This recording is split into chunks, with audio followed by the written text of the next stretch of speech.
Hi, we are going to talk about editing today, and I'm excited to have this conversation with you. I'm going to probably try not to make it too long, but knowing me, it'll probably get a little bit longer than anticipated. So, we are going to go ahead and just jump right in. But today is all about editing. And what you really need to know about editing is that is where the magic happens. Editing is the magic. You might think it's in the writing, but it's not. It's absolutely not in the writing. So, we're going to talk about why this is so important right now. And I'm very excited about it. Now, first of all, I just want to let you know that you're probably going to be hearing some music in the background, which is fine. Keep in mind, I'm doing this from home, right? So, it's not a big deal. We have work going on in the house, and it's awesome to have music playing when you have work going on in the house. So, we're going to talk about editing today. And to set that up, I want to say to you that editing is of vital importance. And if you don't believe me, you want to put it off, not make time for it. Okay. Perhaps, though, we should go over a few reasons why editing is of vital importance. And we're going to start today with another episode of Your Grammar Sucks. We'll get started with that, and then we'll move into some other reasons of why editing is so important. So, here for your viewing pleasure, we have Jack's Films and Your Grammar Sucks.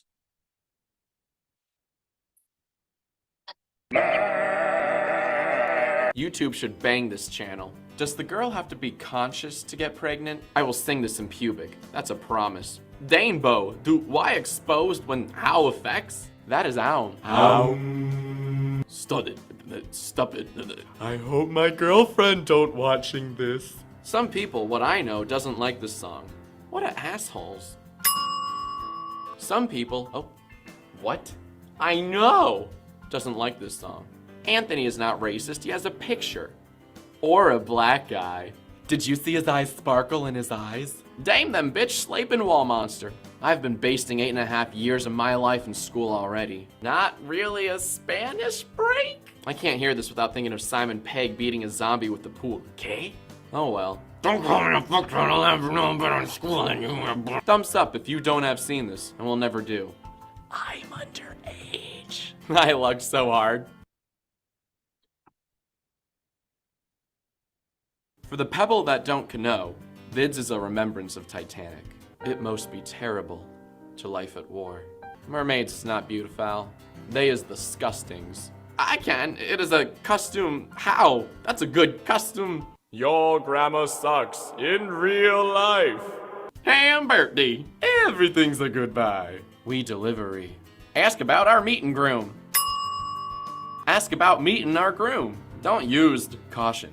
Low ceiling. This may look right, but it's actually in the dairy section of a grocery store. Whoops. Mind you in business? God versus Mose. I not smile. Questioning my sexuality. Whatever, Gene. Uh-huh. Purgatory doesn't exit. My boyfriend broke up with me last night to get back together with his ex. He always told me to never worry about being jealous of her. I always knew that she still had feelings for him, but he didn't like her until she found her way back into his heart and he stopped noticing me. She always hurted him, and I never would do anything to hurt him. I asked him, would you rather have someone who will love you more or someone who will love you less? Now I watch him pain seeing her with him, knowing he can do better with me. Help me clean up the world. If you see an amazing bad comment on the internet, take a screen cap of it and send it my way, either via Twitter or my Facebook fan page. If you see an amazing bad comment... All right, we're going to go ahead and stop there. But thank you, Jack, for that reminder. There's poor grammar all over social media, all over the world, and we're reading it every day and thinking erroneously that it's right or that it's correct, and it's absolutely not. So I want to share with you a few notes that I came across. I'll tell you a little bit more about them here in just a minute, but what is this saying? So I'm going to read this to you. You tell me what this says. Now, you're not actually going to tell me because I realize this is an online class, but just be considering what this is saying. He has worked for Walmart 15 years. He likes EM because he has a thing to know about something he nothing about. He no longer works a Walmart, needs a change, has a truck to come from Manford. High school grad from Westville High School. Yes! I told him we got class and it's going to start soon. He said, okay. He asked me to send him info about EM class. Told him it's a diploma, not a bachelor's. So let me tell you a little bit about what that is. When I was working at a trade school, so this has been quite a while back, but I was working at a trade school. I was an instructor, but I also was the registrar. And as the registrar for the campus, I had access to all student records.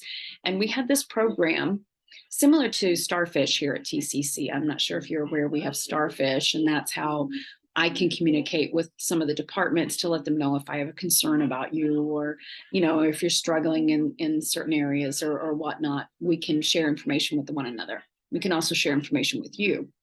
So at the trade school where I was working, we had a program called Campus View.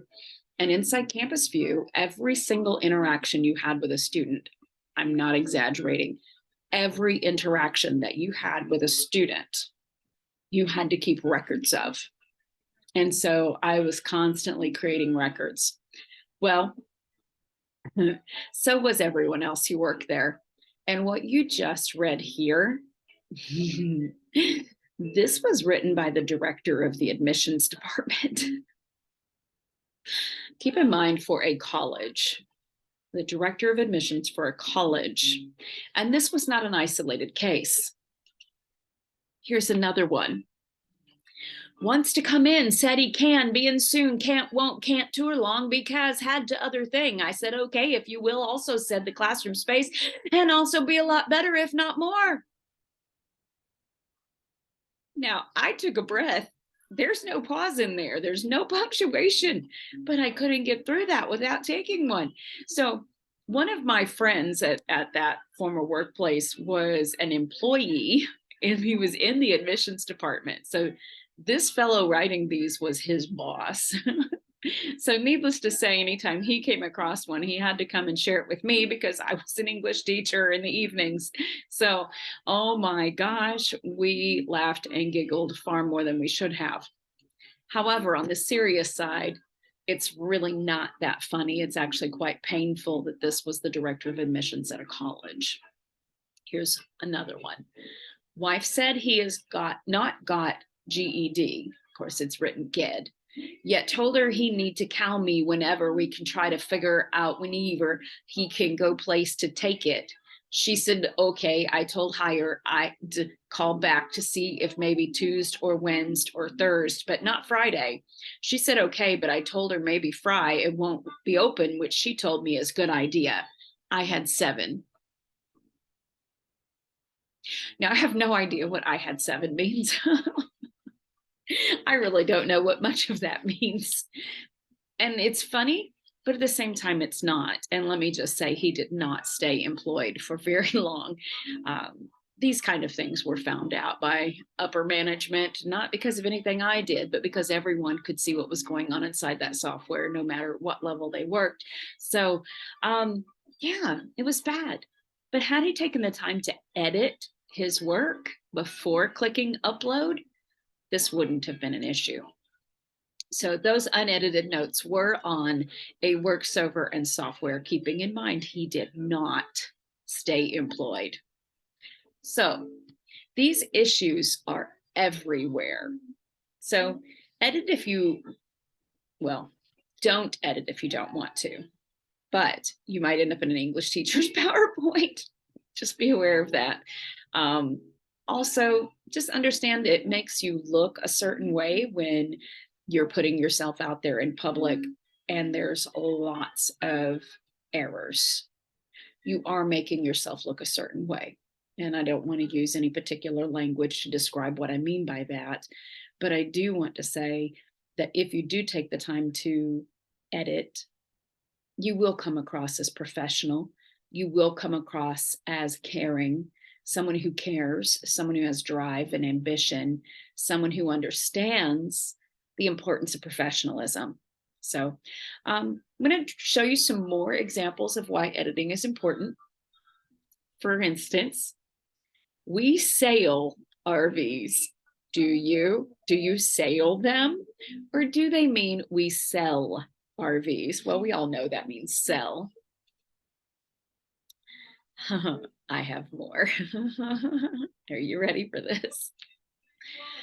She said, "You can get on the airplane." I said, "No, thanks. I'm getting in the airplane."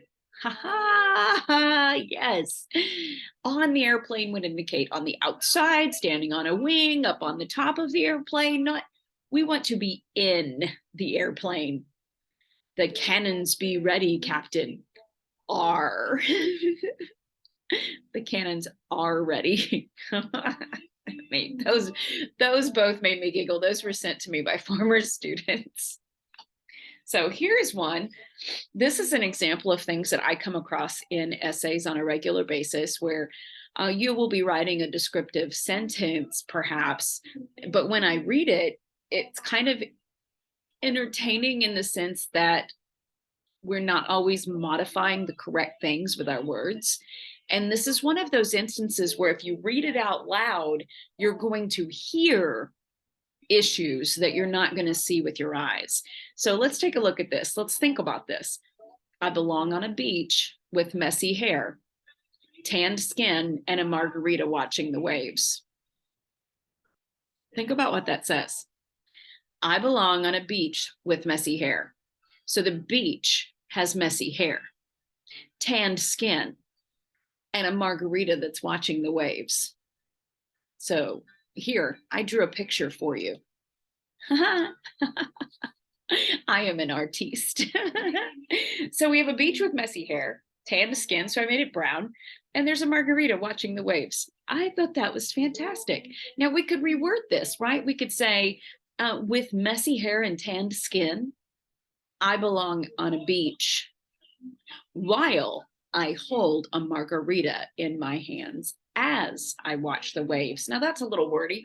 It could be narrowed down a little bit more, but it could be written in a much more successful manner so that your reader isn't snickering and giggling if they catch that it's not put together well. The lack of editing is a rampant problem. This just killed me. Hope I'd done well in the English exam. Well, you didn't. You didn't do well in the English exam. Anyway, hope I did well in the English exam is how that should be written. And it looks like this is a link to YouTube, but to be honest with you, I don't remember what it's to. Maybe it's to more grammar problems. I bet it is. But we're going to move on. And because I cannot stop myself, let's talk about the Oxford comma. Do you need the Oxford comma? Do you even know what the Oxford comma is? That's an even better question. Well, for a long time, I was unfamiliar with the term because I don't remember being taught it, but maybe I was back in high school or middle school. I don't know. But when I got into literature, other kind of classes, we didn't discuss this so much. So it was kind of lost on me. And when I finally had it like driven into my head, I went, oh. So here's an oh moment for you. Do you need the Oxford comma? Well, let's talk about the Oxford comma. And I found this that I think is going to help you remember why it's important. With the Oxford comma, we invited the strippers, JFK, and Stalin. So 3 different people. Without the Oxford comma, we invited the strippers, JFK and Stalin. So the Oxford comma is the comma that goes right before the and when you're listing things. And if you want your list to sound correct, then you need the Oxford comma. Down on the bottom without it, it sounds like the strippers are JFK and Stalin, which I'm sure is not what you meant. So it completely changes the meaning of a sentence if you choose not to use the Oxford comma. Now, here is another example for why commas matter. We're going to learn to cut and paste, kids. Or do we mean we're going to learn to cut and paste, kids? Now, it's probably better just to completely rewrite this and say, hey, kids, we're going to learn to cut and paste. See, there you avoid the issue of the comma altogether. Address the children first and then tell them what you're going to do. That would probably fix it, but you need to have a comma here if you're going to leave the words in that order. So comma splices are something that we see, well, we as English teachers see on a regular basis when it comes to grading papers, essays. So I want to briefly point out to you what a comma splice is. And hopefully this is going to be something you can refer back to that's going to be helpful, because I come across many, many, many, many comma issues when I'm grading. So it is a comma splice to write this. I was hungry, comma, I ate lunch. Now, why is this a comma splice? Well, because I was hungry is an independent clause, meaning it could be a sentence by itself. I ate lunch is also an independent clause, meaning it could be a sentence by itself. And so to think that we can attach those with a comma is wrong. The comma is not strong enough to carry the weight of two sentences. So how can we fix this? Well, here's some good news. There's multiple ways to fix it. So the first way that you can fix it is to separate them into two sentences and go ahead and use a period. I was hungry, period. I ate lunch, period. Boom, done, fixed, move on with your life. Or you could use a semicolon if you just need these to be one sentence, like you're desperate, like it just needs to be one sentence. Then use a semicolon. A semicolon, this is what it's for. This is its purpose, is to hold two independent clauses together as one sentence. So I was hungry, semicolon, I ate lunch. Think of it as a comma with a muscle. I love that description. A comma with a muscle. It is stronger than a comma. So therefore, it can hold the weight of those two together. Now, the third way to fix this, you can keep your comma if you absolutely need to. If you need to keep your comma, go ahead. But add a conjunction. So add a connecting word. So, and, any of those type of words, but, therefore, and, or, nor, for, but, and there are some others, but you add a conjunction and you can keep your comma, because the comma by itself is not strong enough, right? And this also applies when you're writing, and let's say all you wrote was, I was hungry and I ate lunch, and there's no comma. Well, I'm going to count you wrong for that too, as will Grammarly, because it has to be comma and. You cannot just connect two independent clauses with the word and, which is what most of us do.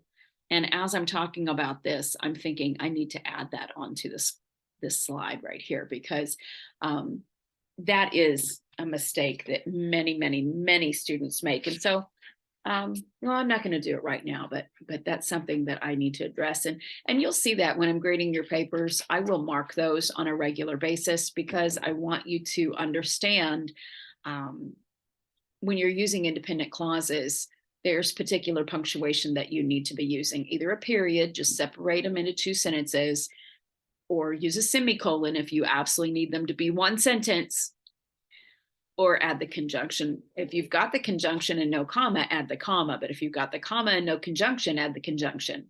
That way your sentences will be correct. So here's another one.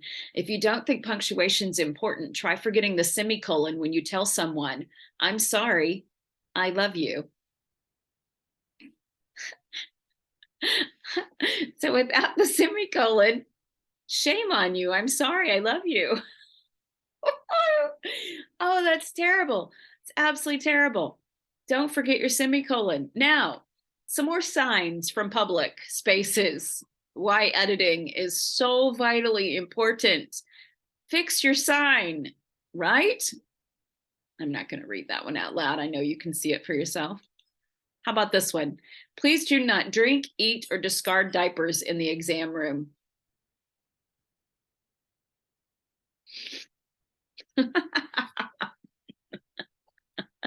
How about we change the order of the words? Please do not discard diapers in exam rooms, no eating or drinking. I mean, keep it the way it is, but I don't think you got a lot of people sitting in there drinking and eating diapers. I could be wrong, but I don't think so. Have you ever been watching the news and seen typos on the newscast?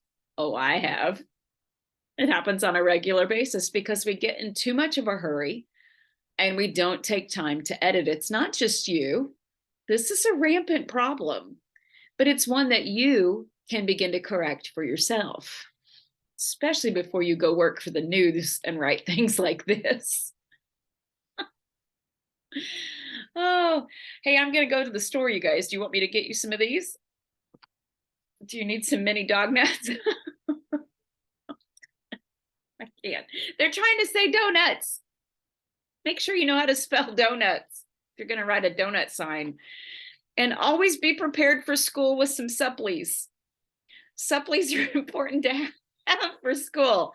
You know they meant to say supplies. Edit your sign. Now, shoplifters will be prostituted. Oh my goodness, I wish we were in the same room together because I love watching students' faces when they see this one. It dawns on them. And like around the room, there'll be like light bulbs going off over people's heads. Shoplifters will be prosecuted, is what they meant to say.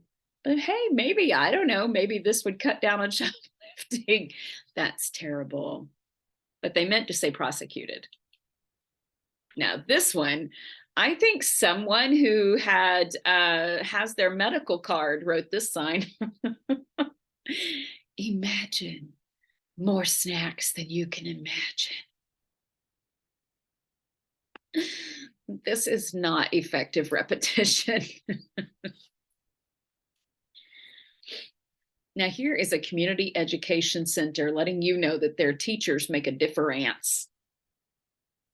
Not really. No, they really don't, because if they were helpful, they would be making a difference. It is spelled with an E. Now, I just love this one on the right. The door is alarmed. So a couple of fantastically sarcastic people come along and write these handwritten notes. The window is startled and the floor is somewhat taken aback. Makes me giggle. How do we fix this? Oh, we could say something like alarm on door. How about that? Alarm on door. Fewer words, problem solved. Now it's not just a scared door. Here's another one from the news. School too easy for kids. Is it? Is it too easy for kids? Oh, guys, this one. This one. When you hug a guy and you smell his colon. I smell like men's colon. When you can still smell his colon on your pillows, even when he's not there. After you hug a boy and you smell like his colon. I love when I can smell a guy's colon as he walks by. Spelling is so important. You know they're trying to say cologne. Cologne is not spelled C-O-L-O-N. Edit. Please edit before you post things on social media. Facebook. Proud mommy moment. She used the correct use of there and she's only in 2nd grade. I know 30-year-olds that can't do that. Ha ha. Can I do what they're doing? Yes or no? Proud mommy, I need to tell you something. She did not, in fact, use the correct use of there. It should, in fact, be T-H-E-Y apostrophe R-E. Can I do what they are doing? And also, if you look up there, she used the correct use of there. There should be a comma because she has written a comma splice. She used the correct use of there, comma. And she's only in 2nd grade. Oh, so many issues, so many issues. How about this? Please use tongue or tissue paper when making your selection. You guys want some of these bagels? We used our tongues to pick them up. How nasty. Now this one, it's another one I wish we were in the classroom for because it's terrible. Fix your sign. Edit before you post things, please, because I don't want to go to that. I'm going to say no, thank you. This is a school billboard. A school billboard. I need say nothing else other than this is disappointing and funny. I hope you realize they meant to say public schools. Unless they have public schools in South Bend. Tables are for eating customers only. I have a feeling that you might want to write that a different way. Tables are for dine-in customers only, or just say dine-in customers only. No loitering. Or you got a restaurant for cannibals. I'm just saying, leave your sign that way, see what happens. Now this next one I absolutely adore. I put this PowerPoint slide together and I thought I was hysterical. I giggled for quite a while. I would love to actually show this to him. That's funny. Oh my gosh. If you're going to write a slam on the back of your car, spell it right. Antichrist. Antichrist. It needs an I. ANTI dash Christ. Antichrist. Or Antichrist, whatever. Employees must wash hands before living. Oh, funny. You know they meant to say leaving. Absolutely meant to say leaving. So now here's another attempt. Employees must wash their hands before returning to work. Two major issues. Employees, in this instance, should not be possessive. They don't own anything in this instance, so no apostrophe. No apostrophe. This is not possessive. This is plural. No apostrophe. Must wash their hands. THEIR.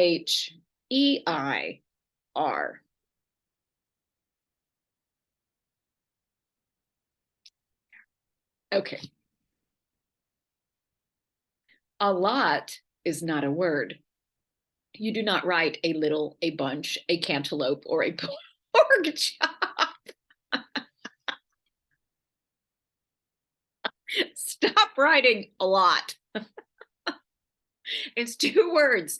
A lot, a little, a bunch, a cantaloupe, a pork chop. All right? That's funny. Shh. No smoking allowed. Shh. You may smoke quietly. Now, is that what they meant? Well, of course, that's not what they meant. They meant no smoking, ALLOWED, meaning you may not smoke here. But that is not what they wrote. Therefore, you may smoke if you do it quietly. Oh, and even in the newspaper, you guys, things can go horribly wrong. You need to edit. Otherwise, we are having some very interesting items sold. Now, why would I think there's something wrong with her hat? Thanks, Mom and Dad. Now, who's hiring? This is the incorrect whose. It should in fact be WHO apostrophe S. Who is? She's trying to write a Oh, how funny. The word just left my head. Contraction. God. I'm having too much fun. So she's trying to write a contraction here, but she's not done it effectively. Now, who is hiring? WHO apostrophe S is the way to make who is into a contraction. These cards are guaranteed to make you feel better. Do you need some sip mathy cards? Way to go, Walgreens. Or you want some sympathy cards? I think I would prefer a sympathy card over a sip mathy card. Not quite sure what a sip mathy card is. Now, I haven't gone to the store yet. You guys want me to pick up some homemade apple butter?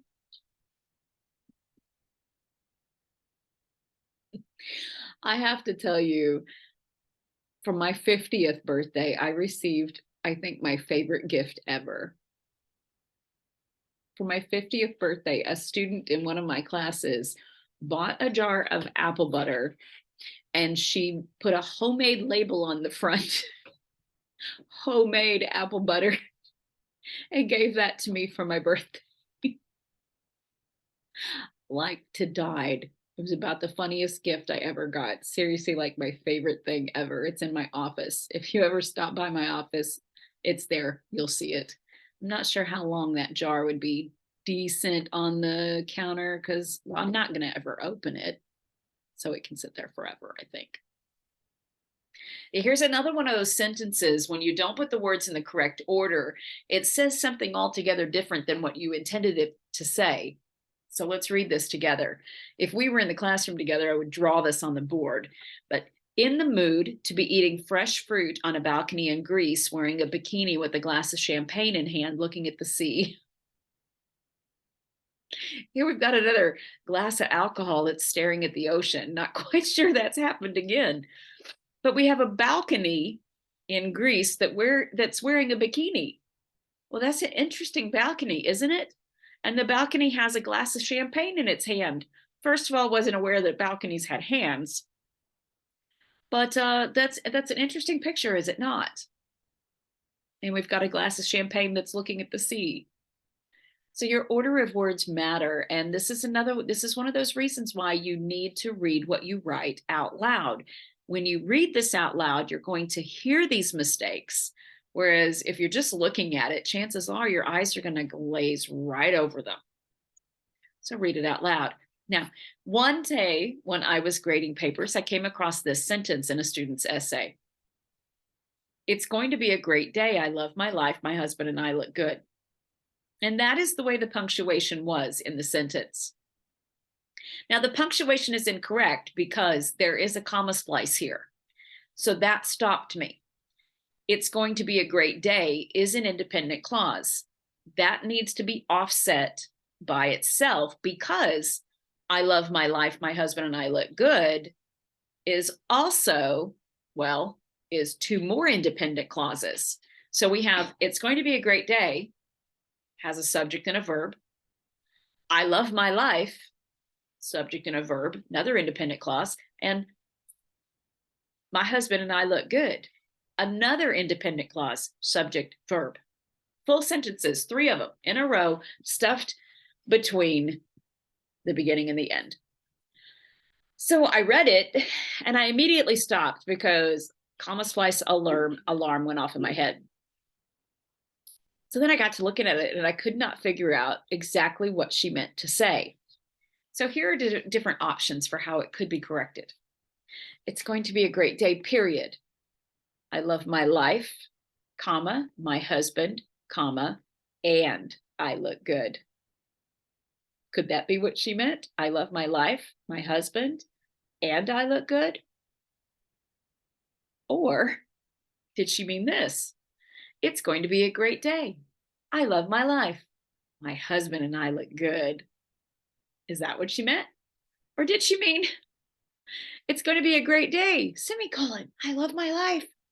My husband and I look good. I mean, there's multiple ways that this could be punctuated, but it has to be corrected because it's not correct.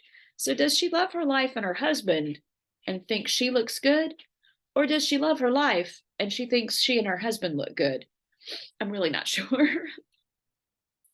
Now, here's another fun one. Punctuate this sentence. A woman without her man is nothing. How would you punctuate this sentence? Now, I'm going to go ahead and throw the punchline up here because this is an English teacher joke. It's very funny. An English professor wrote these words, "A woman without her man is nothing," on the chalkboard and asked the students to punctuate it correctly. All of the males in the class wrote, "A woman, comma, without her man, comma, is nothing." All of the females in the class wrote, "A woman, colon, without her, comma, man is nothing." Punctuation is powerful. Word choices are powerful. Punctuation is powerful.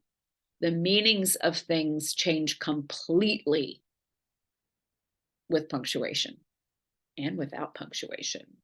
So you want to be thinking, you want to be editing, you want to be paying close attention to what you're doing. English is a difficult language. It can be understood through tough, thorough thought, though. Oh, that's funny. Can't take it anymore? Edit your work. We need to edit ruthlessly. All right. We need to absolutely take what we've done and edit ruthlessly. Stephen King edits his work. He will take an original manuscript, a paper copy, and write all over it. This is actually a screenshot from the On Writing textbook that he wrote about writing. So this is a screenshot from the book where he's actually showing you how he edits his work. Very important thing for us to do when someone who is as efficient at communication is doing it, right? So absolutely, it's important for us to do. Now, here is some information from an article that I found online, another writer talking about Stephen King's book On Writing and what they have drawn from it. So we're going to read through this because what is shared here is very important for you to understand. Plus, it gives you some more insight into Stephen King as a writer. So, Stephen King, writing process and revision. When you write your first draft, King suggests that you close your door. This is both literal and metaphorical. Literally, closing your door helps you focus and block out the outside world. This is part of Stephen King's writing process. So when he's writing a rough draft, his door is closed. Shut out distractions. For me, sometimes that even includes turning off the light. Shut out distractions. Metaphorically, write the first draft of your story just for you. Shut everyone else out. By and large, don't worry about what anyone else thinks. There is no outside world. The story belongs to you. As we'll cover soon, there is one exception, your ideal reader, your IR. When you rewrite, you need to open your door. You'll think about your readers and how to make at least some of them happy. You'll take in feedback from people you trust and grapple with reconciling their feedback with your vision.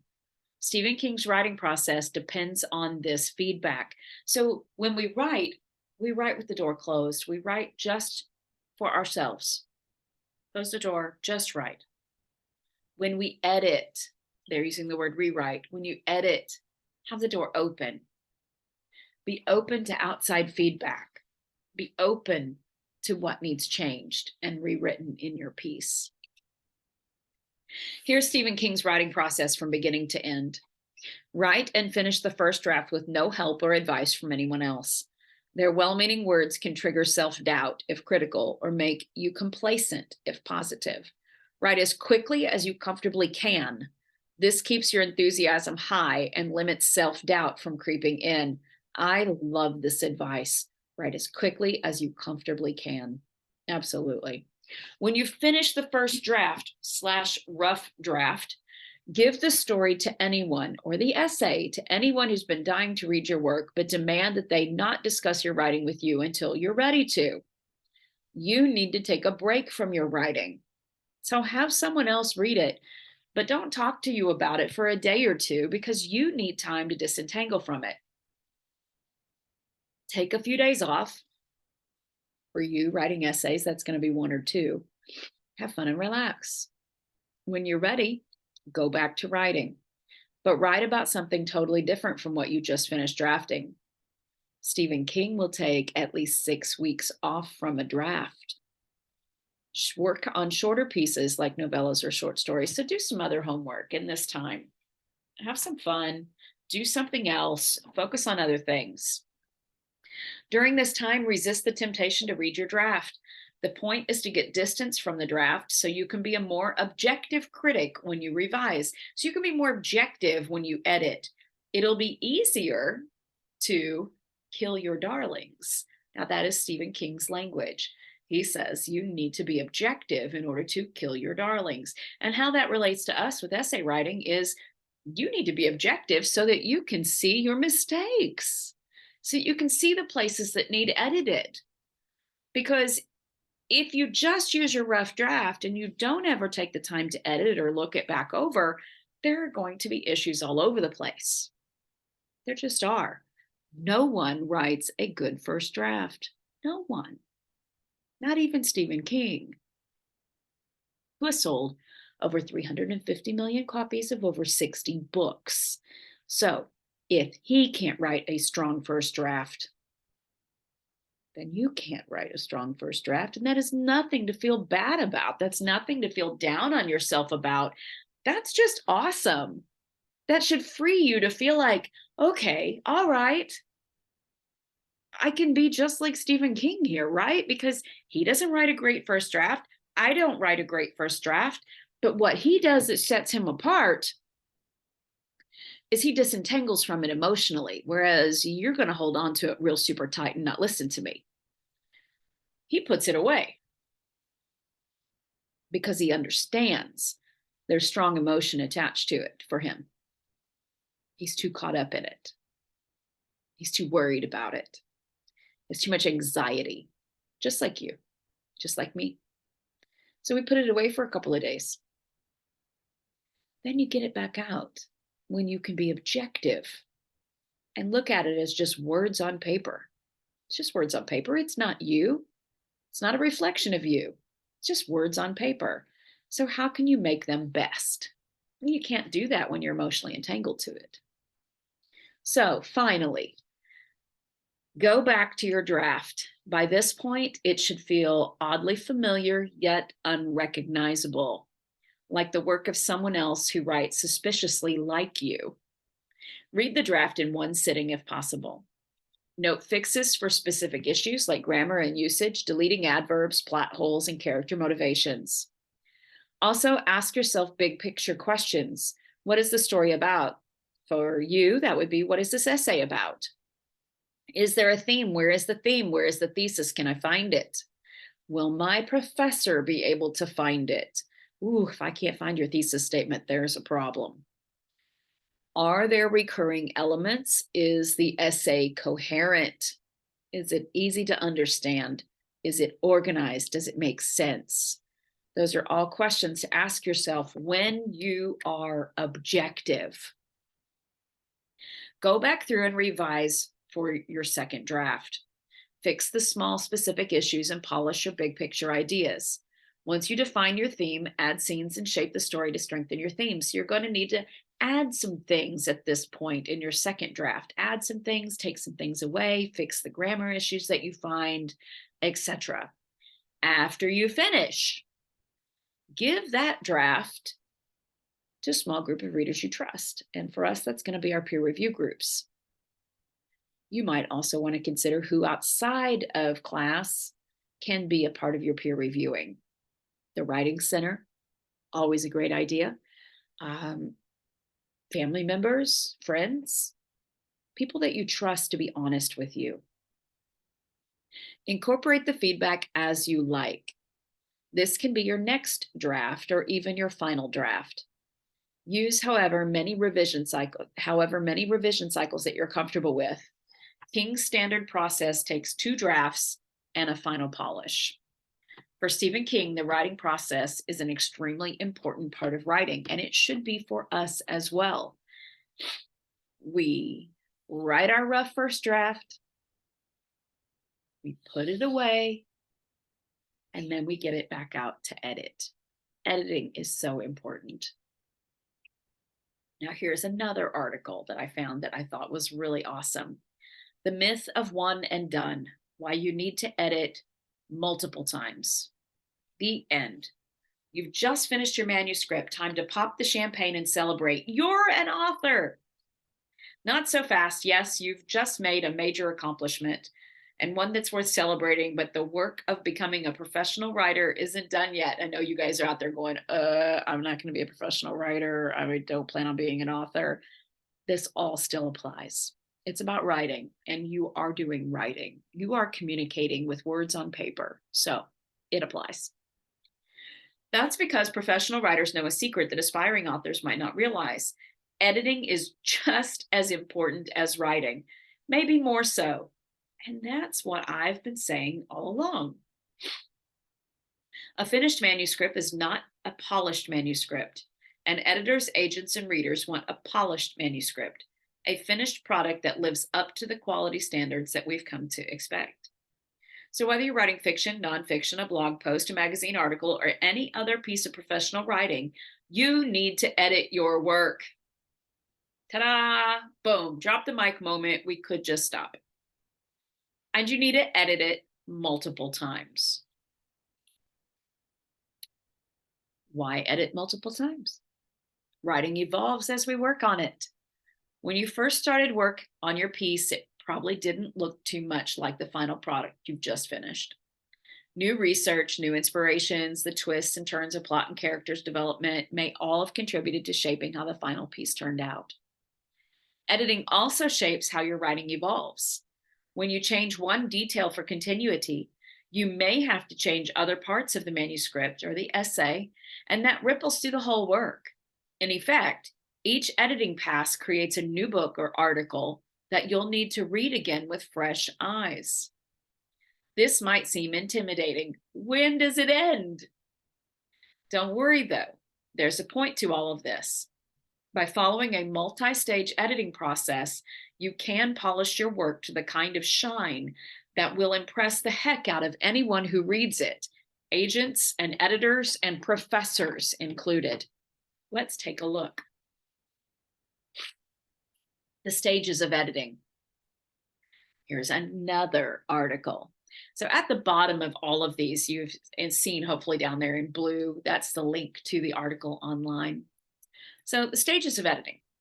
Number one, while you write. Eek, right? You're like, but wait, Miss Dacia's been saying don't do that. Well, let's read this and see what they're saying. The time to start editing is actually while you write the book. Now, this seems like it goes against the often cited rule that you shouldn't self-edit while you write. You should just get the book on the page. That's a great principle because it stops you from second-guessing yourself and losing momentum. And what I mean here isn't that you should edit the manuscript yourself for character development, continuity, or flow. Instead, you should enlist the help of a tech tool to help make your first draft as clean as it can be. Writing software like ProWritingAid can take care of grammar and spelling issues as they occur, freeing you up to let your ideas flow onto the page and making the next steps of the editing process much easier. So what that's saying here is, if you're using Word's going to automatically start like throwing some underlining under your words as you're writing. It's okay to address those as you go. It's okay. Now, I prefer not to. So number one for me is kind of a because I like a really rough draft. But here's some idea for you that gives some of you who are a little bit more anxiety ridden about a free writing rough draft. That's some good news for you, but it's just saying to pay attention to your writing aid as you're writing your rough draft. It's not saying to dig in and do major editing. That has to come later. After the first draft, once you have finished your first draft, put it away a while. Now, here's another article telling you the same thing. Go work on something else. Do marketing for your other books, plot out your next manuscript, or do something completely different. Just don't touch this manuscript. Now, here it says at least 2 weeks. I'm going to tell you a day or two. Don't touch your essay for a day or two. You need that time and space to get distance from it. When you come back, you'll have fresh eyes that might spot issues that you wouldn't have seen if you had just jumped right into editing. Read your book as though you were a reader who just discovered it. So read your essay as if you are the teacher, as if you're the professor and you are about to grade papers. So you pick this one up and you begin to read it through a professor's eyes, even though it's yours. Be critical. What works? What doesn't? Make notes to yourself as you go through, but don't change anything just yet. Let those notes sit for a couple of days and then go back and read them. What still rings true for you? Those are the issues that you have to tackle on your first revision. Great advice. With someone else. Got the first revision done? Are you happy with what you've written now that you've gone through and addressed the fact that your protagonist's eyes change color halfway through, or suddenly they're in Glasgow instead of London? Great. It's time to take the leap. Let someone else read your work. We're all far too involved in our own writing to be our best editors. Instead, every writer needs to be able to hand their work off to someone else for constructive criticism. This person can be a paid professional editor, a trusted friend or colleague, or the wisdom of the crowd in the new form of a few beta readers, or the Writing Center people. You have options. Personally, I recommend having 2 teams and 2 editorial rounds, beta readers and a pro editor. Your pro editor for you guys is going to be the people in the Writing Center. Whether you do that in person or through email or a Zoom call, you have the opportunity to have someone else's eyes on your paper, which is a great idea. So it goes into talking about beta readers here, and beta readers are basically people that you know. So friends, family, people that you trust, someone who's going to be honest with you. I'm not going to read through all of that right there. Also professional editors. So again, go to the Writing Center, get their professional opinion, not me. I'm your grader. They are your editors. So go to them, get a professional opinion on your essay before you complete your final draft. After revising. The next stage of editing happens after editing. Wait, what? You heard me. After you edit, you need to edit some more. Once you've worked with beta readers and or a professional editor to revise your manuscript, you'll need to go through it one more time. Remember what we said about writing evolving during the process? Yep. You essentially have a whole new book after you've been through the revision process. You may have rewritten passages, scenes, or even entire chapters while addressing feedback from your beta readers or editor. Heck, I've worked with authors when we've done 2 or 3 rounds of editing, moving from deep developmental edits to light line edits over the course of several months. When you finally have a draft that you're happy with, you need to edit it again. Read the manuscript out loud. Read your essay out loud. Who cares what anybody thinks? Don't worry, what if they hear me? Oh, who cares? You're trying to get the best grade you possibly can, so you do what you need to do. Read it out loud. This lets you get a sense of pacing that doesn't work or words that don't flow. It'll also make crystal clear if there's any sections that were left over from an earlier draft that no longer work. When you've done this final quality check, you're ready to proceed with the publishing process or turning your paper in.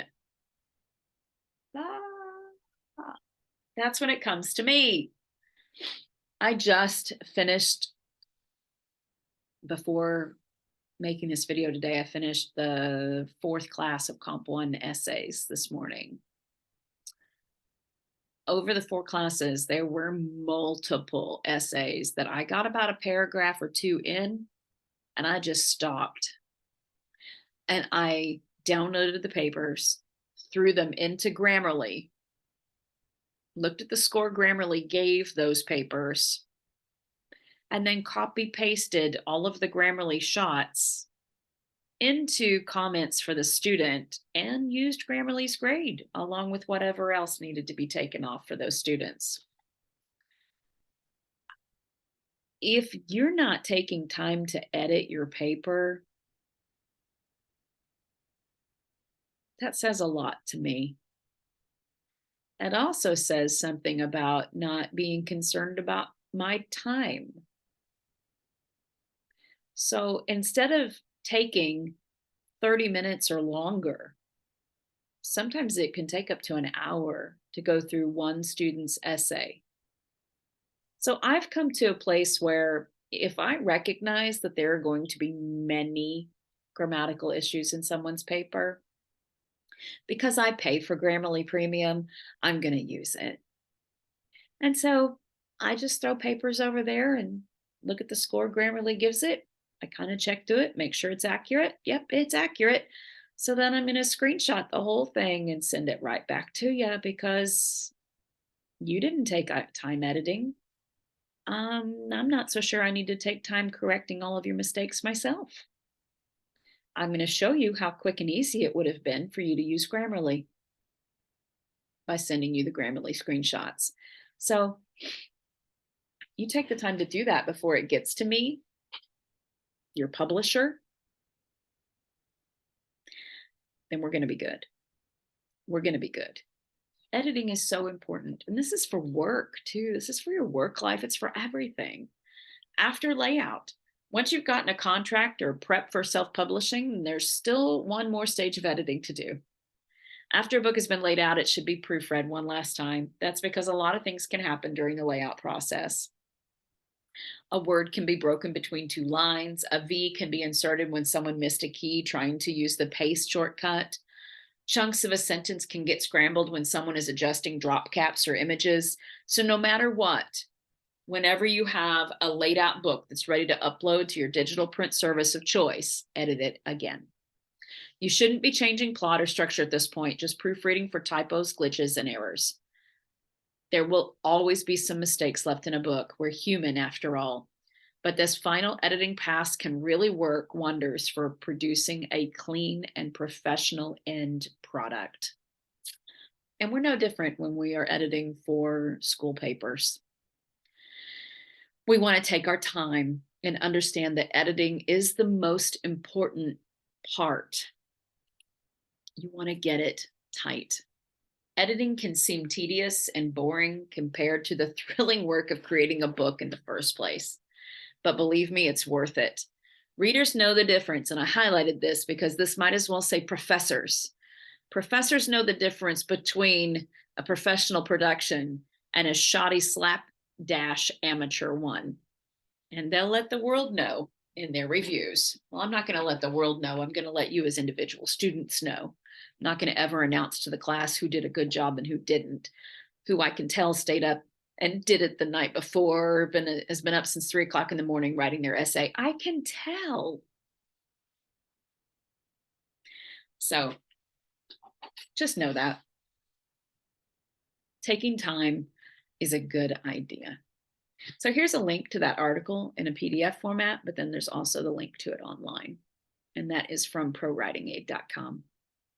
So when you edit, remember, ensure that you've had it put away for a good little while, at least a day or two.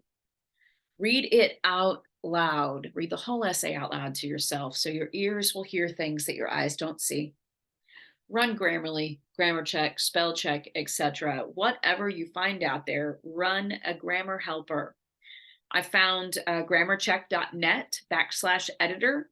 I just typed in grammar check into Google and there are so many sites. Personally, I enjoy Grammarly. There's a link here to ProWritingAid. It's not free, but it is a great resource. It's another one that you could use. Look out for how many times you're using the word I and the word you. You want to use those sparingly. Most of the time, they can just be removed and the sentences will still work. Go through your essay at least 3 times, at least. Have a trusted individual proofread it. Go to the Writing Center. And then we are also going to do peer review. Consider your audience and then use the class rubric and a checklist. So here is your checklist. I created this. This is the first half of it. I created this a few years ago and have been passing it out to students ever since. You can use this as a guide when you're editing your work for me. This is how my brain works. These are things that I'm going to count off for.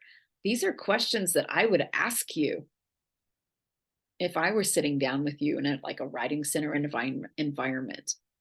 These are things that you need to be looking for before I see your paper. So here's your editing checklist. This is your editing guide, right? I'm not going to read through, well, yeah, I am going to read through all these things. So have I chosen a topic that I care about? You remember we've talked about you should always care about your topic. Find a way to care about your topic. Is my thesis arguable and clear? If it is not arguable and clear, I'm going to tell you and I will deduct points. If I can't find your thesis, that's a problem. Do I support my thesis with source materials? Does the paper back up the thesis statement? Well, I'm going to be looking at that as well. Have you backed it up? Have I used correct citation formatting? Are you using MLA formatting? If there are MLA issues, I'm going to let you know and I will mark those and count off points.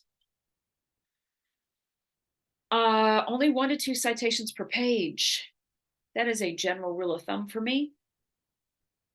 Mostly that's because I don't want you using too many other people's words. I want you writing your own essays. We might be able to squeeze 3 on a page, but that's going to be on an individual basis. You need to talk with me about that. Is my works cited page correct? Oh, please check your works cited page. Please, please, I'm begging you. They are wrong so often. Look at the example I have given you under handouts, the MLA paper example. Look at it. Look at its example works cited page.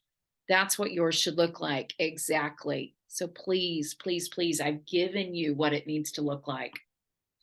Have I followed guidelines for formatting? Times New Roman, double spaced. I've told you I want all the extra spacing removed, and I've given you a handout on how to do that.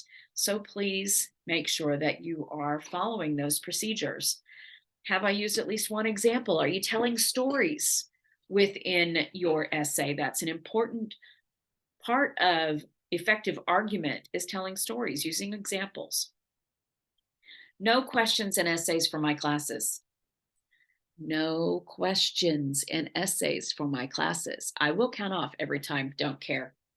I want opinionated statements. I don't want questions. Questions are more the tools of, let's say, science individuals, which this is not a science class, or timid writers. And we're not timid writers. We're going to have opinions that we're going to back up. Unnecessary repetition of words or phrases. If repetition is not serving your paper well, then I'm going to point that out. Misspelled words or phrases. Have I started too many sentences with the word I? When I'm grading, that's a nails on chalkboard thing for me. If all of your sentences start with I, I'm going to point that out and I'm going to take some points away. So, because we've talked about that. Adverbs. We've not talked a lot about adverbs, but this is on my editing checklist because you need to understand that adverbs, according to Stephen King, are the tools of timid writers. And what we do as people is, instead of using visual descriptions, instead of using a good amount of strong verbs and strong adjectives, we like to resort to adverbs, because adverbs are an easy, soft way to make something sound urgent, or to give it emphasis. So instead of saying he shouted, we would say he spoke loudly. It's better to say shouted. Be more active, be more involved in your face when it comes to how you write. Repetitive sentence length and structure. So not just sentences, but words as well. If your sentences are all the same over and over and over and over, 5 words, 5 words, 5 words, 5 words, I'm going to point that out because that's boring. If you're using chunky paragraphs, I'm going to point that out. I don't want chunky paragraphs. Remember, we're doing real world writing in this class. So we're thinking about how best can I communicate to my reader so that they'll actually read what I wrote.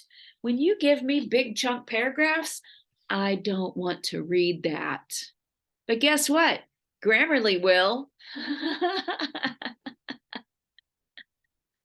So I might just download your paper, throw it into Grammarly, and let Grammarly give your grade. But you are going to lose some points on the chunky paragraphs too. Awkward or unclear sentences or passages. So when you're reading it out loud, you're going to come across those. Are there awkward sentences that are difficult to read? Right? Is this sentence unclear? Inconsistencies in tense agreement. So if you're writing in past tense and then all of a sudden you jump into present tense, oh, I'm going to catch that because that is another nails on chalkboard thing for me. So that's one of those things that if you read your work out loud, more than likely you're going to catch. So if you're writing in past tense, stay in past tense.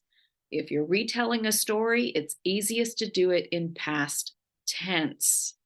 It is difficult to stay fully in present tense. So please be careful with your tense agreement. Ambiguous pronouns. This is a difficult area because we live in a world where pronouns have become malleable, and we are able to change them, and we are able to do different things with them. We are able to take random words and say there are pronouns now. And I, as a grammarian, grammar Nazi, English teacher, I'm kind of flipping out because grading is difficult. But if I'm reading your essay and it is unclear to me who your pronoun that you're using is referring to, I'm going to point that out. Because we need to be clear in our writing who we are referring to. A lot of times it's best just to not even use them, just use people's names. But then it can get to be tedious if you're using the name too much. And so that's when we toss in pronouns. But we want to make sure that our pronouns are actually clear. Who are they modifying? Who are they pointing to? Here's a for instance. So let's say Tom and Steve go to the store. He bought pickles. Well, did Tom or Steve buy the pickles? Well, I don't know because the way that that is written, it's not clear. So we need to make sure that it's clear who he refers to. This also applies to the word it. It applies to the word this. Often we will write a sentence and the next sentence we will start with saying, this is what I mean by. And Grammarly will say, what does this refer to? So we want to make sure that our writing is clear and that those words that are stand-ins for other words are doing their job effectively. If you have inconsistencies in use of names and titles, that's something that I'll catch. Inconsistencies in formatting dialogue. Each piece of dialogue, every time a new person speaks, it's a new paragraph. So I was grading a couple of essays from our class earlier today, and there were large paragraphs where so much dialogue by more than one person was all interspersed in the paragraph. And I was like, wah! Every time a new person speaks, it is a new paragraph. So even if you have just two characters speaking back and forth, Bob talks, then Jane talks, then Bob talks, then Jane talks, then Bob talks, then Jane talks. New paragraph each time. Every time. Inconsistencies in capitalization. Make sure that the words and titles are capitalized. Make sure. I had a student talking about New Year's and New Year's Eve, and in none of the instances of the use of either of those terms were the words capitalized. Well, that's the name of a holiday, two holidays, New Year's Eve and New Year's Day holidays. And so they are capitalized because those are their proper names. So you want to make sure that you're capitalizing things that need capitalized. Another word that needs to be capitalized that I've seen not capitalized would be Bible. Bible should be capitalized. It is its proper name. So proper names always need capitalization, and so do titles of things, whether it's the title of your paper, titles of books, article titles, etc. Those all need capitalized. Inconsistencies in voice and tone. So that's another one of those things that you'll hear more than you'll see. So you want to read your work out loud. Is the tone of your piece what you want it to be? Do you want it to sound happy? Do you want it to sound sad? Do you want it to sound angry? Do you want it to sound rushed? Do you want it to sound peace-filled? How do you want it to sound? Does it have that sound to it? And that's another one of those things that Grammarly can check for you. It'll give you an idea of the tone of your piece. Is it friendly? Is it unfriendly? It'll let you know. Misused words. Are we using words correctly? We want to go through our papers and make sure when there are unfamiliar terms, perhaps, that we are using them in a right way. You want to make sure that your there, and there are being used correctly, and your and your are being used correctly. Did I review the rules for commas? Oh, please pay attention to the comma splice issue. There are so many of those when I'm grading, so many comma splices everywhere where we have two independent clauses and you're trying to shove them together as one sentence. You just can't, not without proper punctuation for it to be correct. So, have I tried reading my essay out loud? You need to. So that's our editing checklist for the class. You have this checklist. You have it in a couple of different places. So use it. It's important. Here's another one that I've given you. This is under handouts. 25 editing tips for tightening your copy. These are some more things that perhaps you want to look for. I'm not going to go through all of these right now. Here's a link to it. You can click here and you'll actually go to the whole article where this checklist comes from. You can read about it there. I'm not going to do that right now. Our course rubric is another very important piece of information for you to get familiar with. This lets you know how many points I'm going to remove for all of these infractions.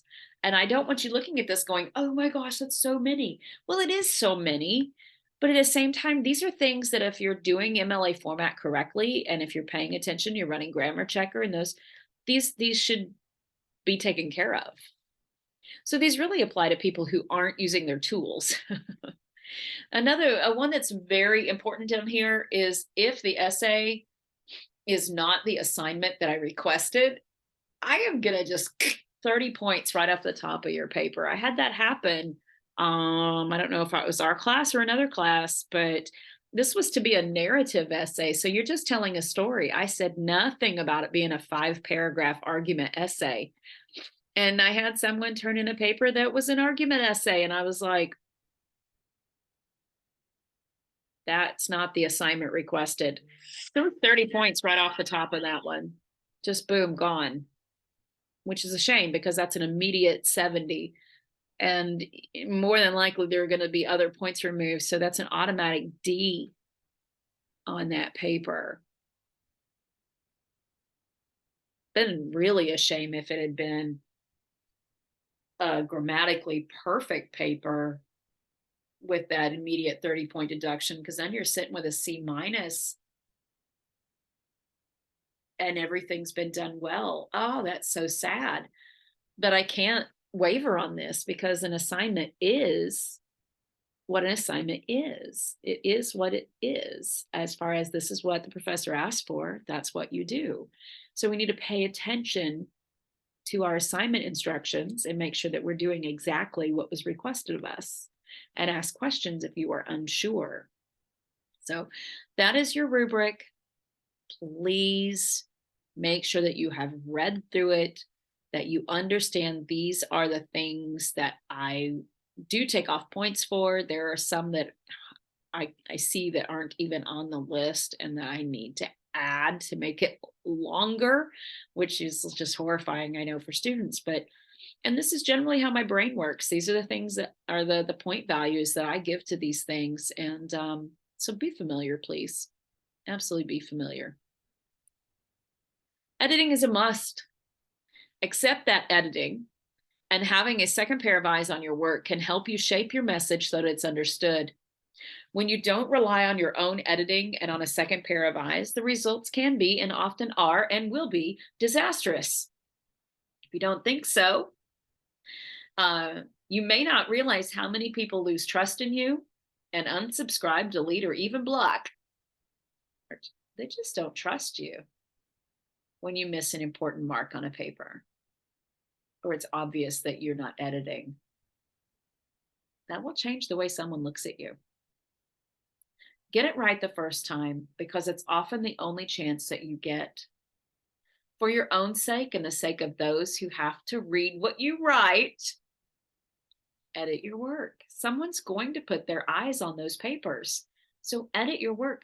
I really want to address this while you guys are in Comp 1.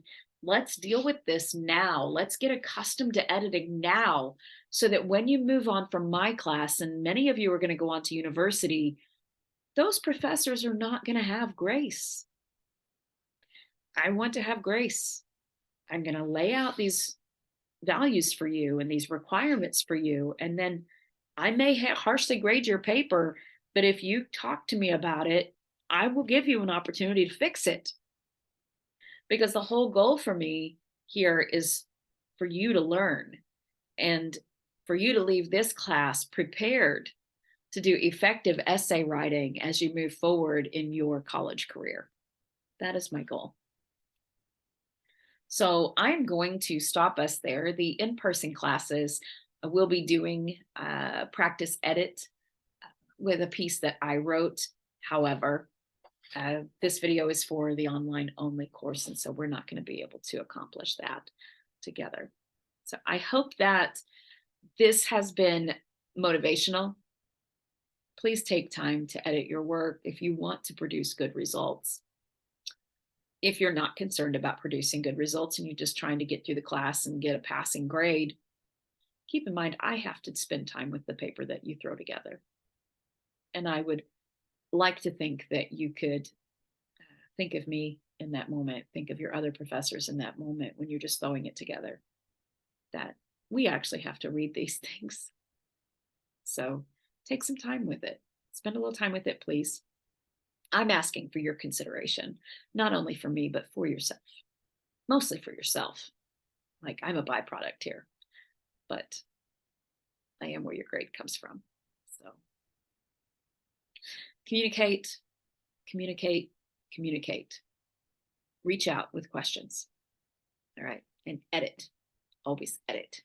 Take time with your work. That's where the magic is. Remember that. That is where the magic is. So I will talk to you soon.